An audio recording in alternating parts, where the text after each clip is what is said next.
that they can really trust as a fellow human being to challenge them.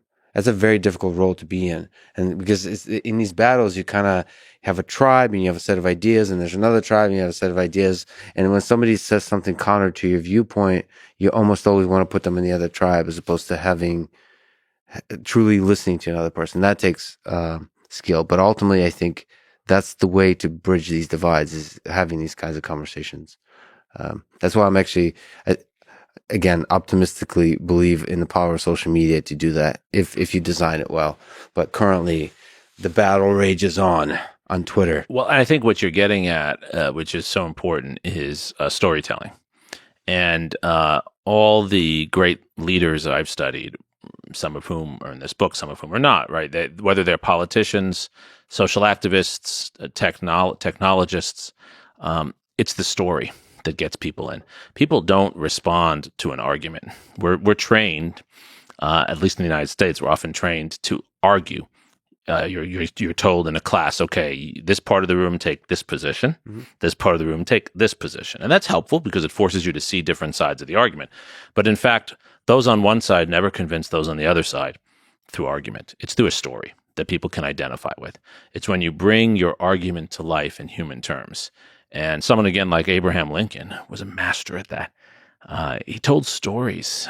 He found ways to disarm people and to move them without their even realizing they were being moved. Yeah, not make it a debate. Make it tell a story. That's fascinating. Because yes, some of the most convincing politicians, I don't feel like they're arguing a point. They're just telling a story. And it gets in there, right? That's right. That's right. Yeah. I mean, when we look at what Zelensky has done in Ukraine in response to the Russian invasion, and I know you were there on the front lines yourself, it's not that he's arguing a position that persuaded us. We already believed what we believed about Russia. But he's bringing the story of Ukrainian suffering to life and making us see the behavior of the Russians that is moving opinion around the world.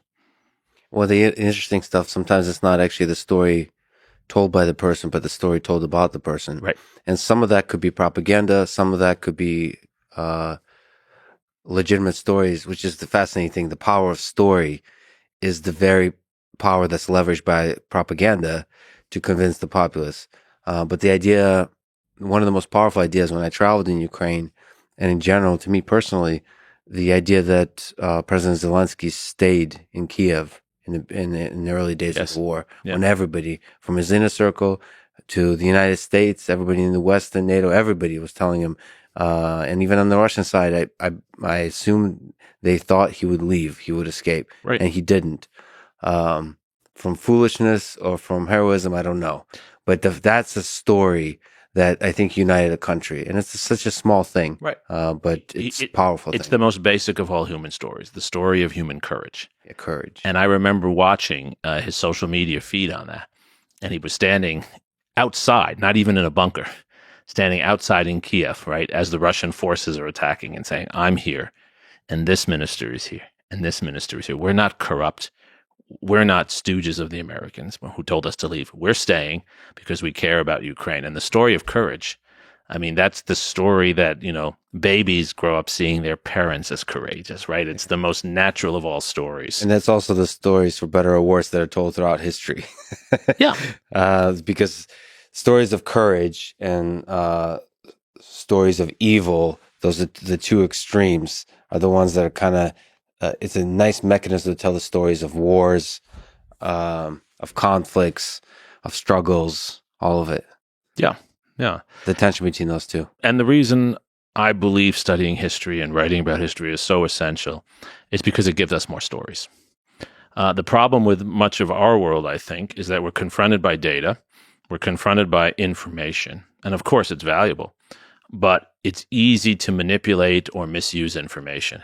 It's the stories that give us a structure. It's the stories where we find morality. It's the stories where we find political value. And what do you get from studying history? You learn more stories about more people. Yeah, I'm a sucker for courage, for stories of courage. Like I've been in too many rooms. I've often seen too many people sort of in subtle ways sacrifice their integrity and did nothing. and people that step up when the opinion is unpopular, and they do something where they really put themselves on the line, whether it's their money or their well-being. I don't know. That gives me hope about humanity. And of course, during the war, like Ukraine, you see that more and more. Now, other people have a very cynical perspective of it, that's saying, oh, those are just narratives that are constructed for propaganda purposes and so on. But I've seen it with my own eyes. There's heroes out there, both small and big. So just regular citizens and leaders. One set of heroes I learned about writing this book that I didn't know about that I should have are more than 100,000 former slaves who become Union soldiers during the Civil War. It's an extraordinary story. We think of it as North versus South, white Northern troops versus white Southern troops. There are, as I said, more than 100,000 slaves, no education, never anything other than slaves, who flee their plantations, join the Union Army. And what I found in the research, and other historians have written about this too, is they become some of the most courageous soldiers because they know what they're fighting for, but there's something more to it than that. It seems in their stories that there is a humanity, a human desire for freedom and a human desire to improve oneself, even for those who have been denied even the most basic rights for all of their lives. And I think that story should be inspiring to all of us as a story of courage, because we all deal with difficulties, but none of us are starting from slavery. That's really powerful. That flame, the longing for freedom, can't be extinguished through the generations of slavery. So that's something you talk about. There's some deep sense in which, while the war was in part about slavery, it's not. The slaves themselves fought for their freedom, and they won their freedom. I don't think it's a war about slavery. I think it's a war about freedom. Because if you say it's a war about slavery, then it sounds like it's an argument between the slave masters and the other white guys who didn't want slavery to exist. And of course, that argument did exist, but it wasn't. It was a war over freedom, especially after 1863, into the second year of the war, when Lincoln, because of war pressures, signs the Emancipation Proclamation, which therefore says that the contraband, the property of Southerners, i.e. their slaves, will now be freed and brought into the Union Army. That makes it about freedom. Already the slaves were leaving the plantations. They knew what was going on, and they were going to get out of slavery as soon as they could. But now it becomes a war over freeing them, over opening that opportunity for them. And that's how the war ends. That's really important, right? And that's where we are in our politics today. It's the same debate. It's why I wrote this book. The challenge of our time is to understand, how do we make our society open to more freedom for more people? So let's go to the beginning. How did the American Civil War start, and why? So the American Civil War starts because of our flawed institutions. The founders had mixed views of slavery, but they wanted a system that would eventually work its way toward opening for more people of more kinds. Not necessarily equality, but they wanted a more open democratic system. But our institutions were designed in ways that gave disproportionate power to slave holders in particular states in the Union, through the Senate, through the Electoral College, through many of the institutions we talk about in our politics today. Therefore, that part of the country was, in the words of Abraham Lincoln, holding the rest of the country hostage.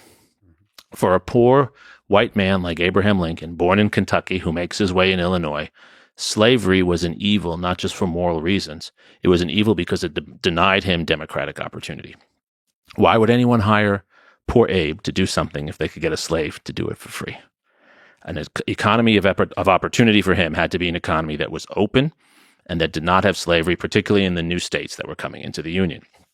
Lincoln was one of the creators of the Republican Party, which was a party dedicated to making sure all new territory was open to anyone who was willing to work, any male figure who would be paid for their work. Free labor, free soil, free men, basic capitalism. Southerners, Southern plantation owners, were an aristocracy that did not want that.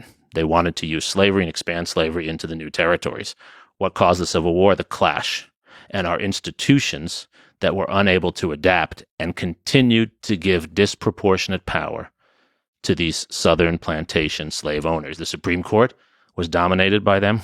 Senate was dominated by them. And so the Republican Party